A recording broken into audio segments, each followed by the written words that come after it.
Bugun men sizlarga Power Gym'dagi eng qiyinligi baland PG5 bego'y daroshkasini naklonini ko'tarib, sizlarga ishlatib ko'rsatib bermoqchiman. Bu bego'y daroshkamizni ishlatib berishdan oldin sizlarga qisqacha xarakteristikasini, ya'ni o'zini o'lchamlarini, kerakli ma'lumotlarni aytib o'tmoqchiman. Bu bego'y daroshkamiz 150 kilogacha bo'lgan foydalanuvchi insonlarni ko'tara oladi. Qiyinligi ya'ni nakloni 46 gradusgacha tikka bo'la oladi. Bundan tashqari motori 72 soatgacha ham to'xtovsiz ishlash qobiliyatiga ega. Ammozator elektromagnet bo'ladi. Uy sharoitida ham bemalol kvartiraga qo'yib, domgami yoki boshqa joyga bemalol yugursanglar ham bo'ladi. Do'pillab pastga qo'yishlaringizni ham bezovta qilmaydi.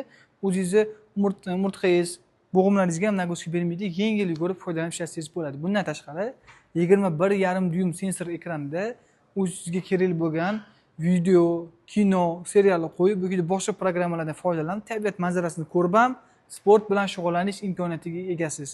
Bu trenajyorimiz asosan professional hisoblanadi, lekin siz uy sharoitida endi sport boshlayotgan bo'lsangiz ham bu trenajyorimiz tavsiya etiladi, sababi siz sportdan zerikib qolmaysiz. Sportni bemalol boshqa narsa bilan qiziqtirib, uyg'unlashtirib bajarsangiz bo'ladi. Asosan hiking, ya'ni qiyalikka chiqalganlar, oyoq muskullarini rivojlantirish uchun, yaxshilash uchun bu trenajyor tavsiya qilinadi. Endi sizlarga men buni bitta yoqib, ishlatib ko'rsatib beraman. Bu trenajyorimizda start tugmasi sensor orqali ham yoki o'zini LED sensor paneli orqali ham boshqarsangiz bo'ladi. Start berganimizdan keyin hozir naklonni sekin o'zi avtomatik chiqib qoladi. Minimalniy -5 gradus pastga va 46 gradus tepaga ko'tarilishi mo'ljallangan bo'ladi. Nega 46 gradus? Odatda 15-18, ba'zilar 20 gacha bo'ladi. Lekin bunga alohida kuchli motor qo'yilgan, naklonni teparoq ko'tarib berish uchun. Va qo'shimcha ruchkalar qo'yilgan. Bu ruchkalardan ushlab siz bemalol bunga osilib foydalansangiz bo'ladi. Sport bilan shug'ullansangiz bo'laveradi. Mashq jarayoni zerikarli bo'lib qolmasligi uchun siz YouTubedan kino yoki serial qo'yib ham bemalol o'zingizga moslab foydalanib ishlatsangiz ham bo'laveradi. Prilojeniyasiga kiramiz. Prilojeniyada shu mashhur YouTube, Google, Facebook, Instagram kerakli informatsiyalarni bajarishingiz mumkin bo'lgan, olishingiz mumkin bo'lgan ijtimoiy tarmoqlar bor. Bundan tashqari AirDroid ham bor. AirDroid bu telefoningizni ulab olib, bemalol telefoningizdagi narsani o'zini monitoriga ko'rib foydalanishingiz ham bo'ladi. Misol uchun YouTube'ga kirdik mana. YouTube'dan o'zimizga qiziq bo'lgan qaysidir video rolikni qo'yib, misol uchun sportda qiziqarli bajarishga harakat qilamiz. Misol uchun zerikib qolmaslik uchun mana O'zbekistonni yaqinda bo'lgan o'yinini ko'ramiz. Jahon chempionati bor hozirgi kunda.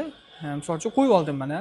Kayfiyatini bemalol 720, 1080, 4K formatgacha internet tezligiga qarab moslab ishlatsam ham bo'laveradi.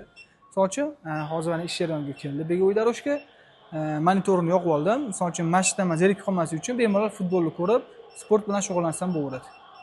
Eng baland naklonga qo'yib olamiz-da, 46 gradusga. Bu o'zi sekin chiqadi. Naklon ko'tarilib olguncha men sizlarga qo'shimcha ma'lumotlarni aytib o'taman.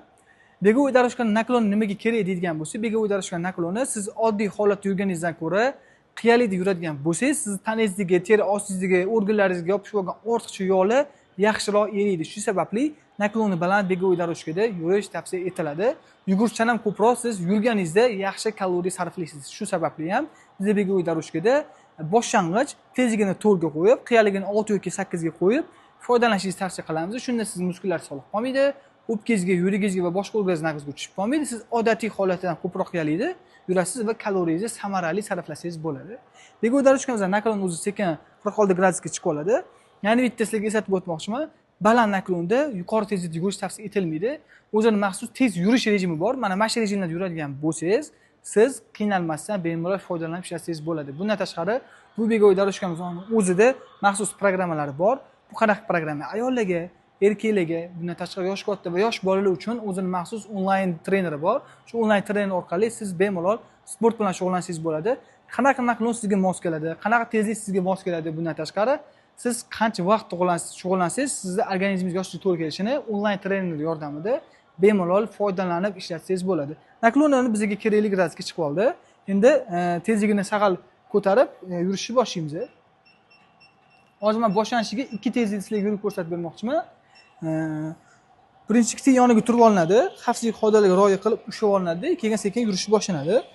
Naklonda mana 2 tezlikda odatiy holatdan ko'proq yurolmayman. Qo'lga yurish xavfli, chunki sirpanib ketishinglar bor, boshqa har xil vaziyatlar bo'lib qolishi mumkin. Shu sababli ushlab yurish maqsadga muvofiq bo'ladi yoki mana ruchkasidan ushlab bemalol yurish kerak bo'ladi.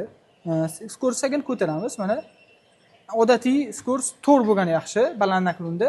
Shunda oyog'im toliqib qolmaydi hamda kardiyoga ham ozgina qizigan holatda bo'ladi. Mana bemalol futbol mashqini ko'rib 20 daqiqa 30 daqiqa o'zingiz chidamlilik darajangizga qarab bemalol yoki serial kinoni ko'rib ham sport bilan shug'ullanib ishlatsangiz bo'ladi. Bundan tashqari bu Bigo'yda faqat naklondan tashqari o'zini nol tekis, ya'ni oddiy yo'lga o'xshatib balans kursi yugurib ham foydalanib ishlatsangiz bo'ladi yoki shunchaki hadba uchun.